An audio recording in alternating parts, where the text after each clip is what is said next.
சென்னை அண்ணா அறிவாலயத்தில் முதலமைச்சர் மு.க.ஸ்டாலின் தலைமையில் திமுக மாவட்ட செயலாளர்கள் ஆலோசனைக் கூட்டம் காணொலி காட்சி வாயிலாக தொடங்கியது. கூடுதல் தகவல்களை தருகிறார் எமது செய்தியாளர் ஜெபர்சன். முழு விவரங்கள் என்ன?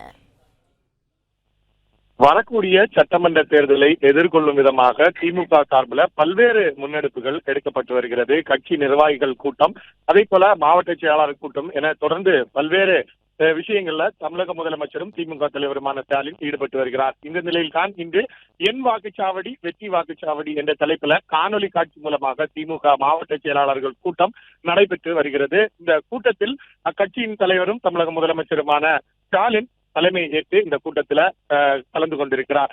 வழக்கமாக மாவட்ட செயலாளர் கூட்டத்தில் மாவட்ட செயலாளர்கள் மட்டுமே அனுமதிக்கப்படுவார்கள்.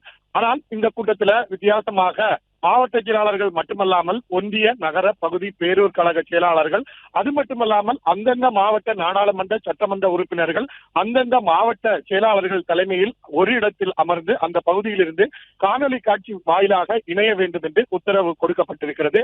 அதன் அடிப்படையில் இந்த கூட்டமானது தற்போது நடைபெற்று வருகிறது. இந்த கூட்டத்தில் தமிழக முதலமைச்சரும் திமுக தலைவருமான ஸ்டாலின் அவர்களுக்கு பல்வேறு அறிவுரைகளை வழங்க இருப்பதாகவும் சொல்லப்படுகிறது. தேர்தல் காலம் நெருங்கக்கூடிய இந்த காலகட்டத்தில் கூட்டணி தொடர்பான பல்வேறு விஷயங்களை தலைமை பார்த்துக் கொள்ளும். அந்தந்த பகுதிகளில் நீங்கள் என்ன மாதிரியான களப்பணி ஆற்ற வேண்டும், பூத் கமிட்டி நிர்வாகிகள் எவ்வாறு செயல்பட வேண்டும், அவர்கள் எல்லாம் தங்களுக்கான பணிகளை மாவட்ட செயலாளர்கள் எவ்வாறு ஒதுக்கி கொடுத்திருக்கிறார், மாவட்ட செயலாளர்களுடைய பணிகள் எவ்வாறு இருக்கிறது என்பது தொடர்பாக இந்த கூட்டத்தில் விவாதிக்கப்படும் என்று தெரிய வருகிறது. தொடர்ச்சியாக அவர்களுக்கு இந்த அறிவுரைகள் வழங்கிய பின்னர் அவர் பேசிய காட்சியானது பின்னராக தொலைக்காட்சிகளுக்கும் வழங்கப்படும் என்று கட்சி சார்பில் தெரிவிக்கப்பட்டிருக்கிறது. பிளே ஸ்டோர் மற்றும் ஆப் ஸ்டோரில் இருந்து பாலிமர் செயலியை QR கோடு மூலம் பதிவிறக்கம் செய்யுங்கள். செய்திகளை உடனுக்குடன் பெறுங்கள்.